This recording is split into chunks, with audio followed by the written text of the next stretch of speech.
اس میں سب سے پہلی بات یہ ہے کہ ٹھگی،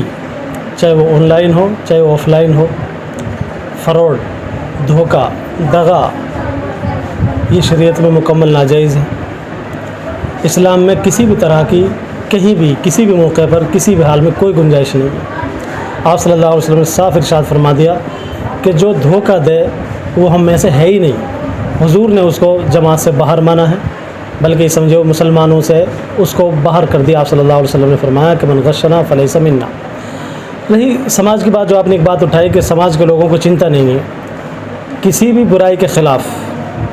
سماج کا چنتا نہ کرنا اور سماج کے لوگوں کا اس کے بارے میں خیال نہ کرنا، سوچ وچار نہ کرنا اور اس کے لیے ایک افسوس نہ جتانا، یہ سمجھو کہ یہ بڑے نقصان کی اور بڑے خطرے کی بات ہے۔ جب کسی قوم کے اندر سے کسی جرم کی، کسی کبیرہ گناہ کی، کسی پاپ کی، ایک جو پاپ ہوتا ہے اس کی برائی کی اہمیت ختم ہو جاتی ہے اور اس کو کوئی سماج برا ماننا بند کر دیتا ہے، تو اس کی تباہی میں، اس کی بربادی میں کوئی کسر اور کوئی شک نہیں رہ جاتا۔ آج ایک اگلی بات آپ نے کو اس میں کہوں کہ آپ نے ایک بات کہی کہ جو پولیس کو کارروائی کرتی ہے تو لوگ شور کرتے ہیں، آواز اٹھاتے ہیں، بھائی اولیکس والے کو پکڑ لیا، ٹھگی والے کو پکڑ لیا، پولیس نے اس کو دنڈت کیا یا پولیس نے اس کو کوئی سزا دی۔ سماج کے لوگ یا اس کے گھر کے لوگ یا اور لوگ جو ملنے جلنے والے اس کے رشتہ دار ہوتے ہیں وہ سب آواز اٹھاتے ہیں، پولیس پہ بھی آروپ لگائے جاتے ہیں، بہت ساری باتیں ہوتی ہیں۔ میں نے ایک حدیث پڑھی، آپ صلی اللہ علیہ وسلم نے ارشاد فرمایا کہ کوئی مجرم جس نے جرم کیا، جس نے پاپ کیا ہے، بڑا جرم کیا ہے، اس نے حدیث میں آیا، مثال کے طور پہ کسی نے چوری کی اور چوری کی سزا ہے ہاتھ کاٹنا، کسی کی سفارش کی وجہ سے وہ اس جرم کی سزا سے بچ گیا، تو یاد رکھیے شریعت کا نظریہ یہ ہے کہ وہ سفارشی جو اس کی سفارش کر رہا ہے، اس کی سفارش کرنے کی وجہ سے اس جرم میں برابر کا شریک ہے۔ اب مسئلہ یہ ہے کہ اولیکس کرنا، کسی کی گردن پہ چھری رکھنا، یہ ایسا پاپ ہے، ایک ایسا فراڈ ہے کہ جس کی اللہ تعالیٰ کے کوئی معافی کی کوئی شکل نہیں ہے۔ ایک آدمی ہے، اس کا آپ نے حق کھا لیا، حق دبا لیا اور اس کا پتہ ہی نہیں کہ میں نے کس کا کھایا ہے، کس کا دبایا، معافی کی کوئی شکل نہیں ہے۔ حقوق العباد کو اللہ تعالیٰ معاف کیا ہی نہیں کرتے،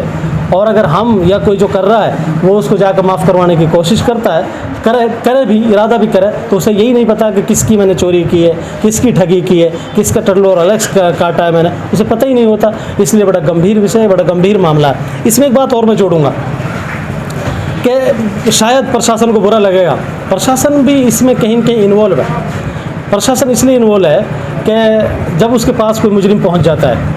کوئی ٹٹلو باز یا اولیکس باز پولیس کے ہتھے چڑھ جاتا ہے، تو پولیس اسے لاکھ لے کر، 2 لاکھ لے کر، 3 لاکھ لے کر پولیس اسے چھوڑ دیتی ہے اور پھر دھڑلے سے کام کرتا ہے۔ بلکہ ایسی بھی رپورٹیں ہمارے پاس آئی ہیں کہ پولیس اس سے منتھلی بھی لینے لگ جاتی ہے، ایسی بھی رپورٹ آتی ہے، جھوٹ سچ تو خیر وہ جانے، لیکن اتنا ضرور ہم نے بھی دیکھا ہے کہ پولیس کے پاس اگر کوئی مجرم پھنسا اور اس نے ٹھگی کا معاملہ اس کے سامنے آیا تو پولیس نے اسے لے دے کر کچھ لاکھ 2 لاکھ کا سسٹم کر کے اس کو چھوڑ دیتی ہے پولیس۔ تو میں کہتا ہوں پرشاسن کی یہ بڑا مسئلہ ہے، ورنہ جو چور، یقیناً جو چور ہے، سچ کا جو چور ہے، سچ کا جو مجرم اور ملزم ہے، وہ اگر پکڑ میں آ جاتا ہے تو اسے وہ سزا قانونی اعتبار سے ملنی چاہیے جس سزا کا وہ مستحق ہے۔ تو اس سے لگے گا، امید یہ ہے کہ انشاءاللہ جو چوریاں ہیں، جو سماج میں برائیاں ہیں، وہ ساری انشاءاللہ امید ہے کہ مٹ جائیں گی، تب جائیں گی۔ سماج بھی اس کا سہیوگ کرے مٹانے میں اور جو ہے پرشاسن بھی اس کا سہیوگ کرے گا، تو میں سمجھتا ہوں کہ یہ جو مجرم ہیں اور جو دغاباز ہیں، جو ٹٹلو باز یا اولیکس باز ہیں، جو فراڈی ہیں، یہ ان کو لگام لگے گی اور یہ رک سکیں گے۔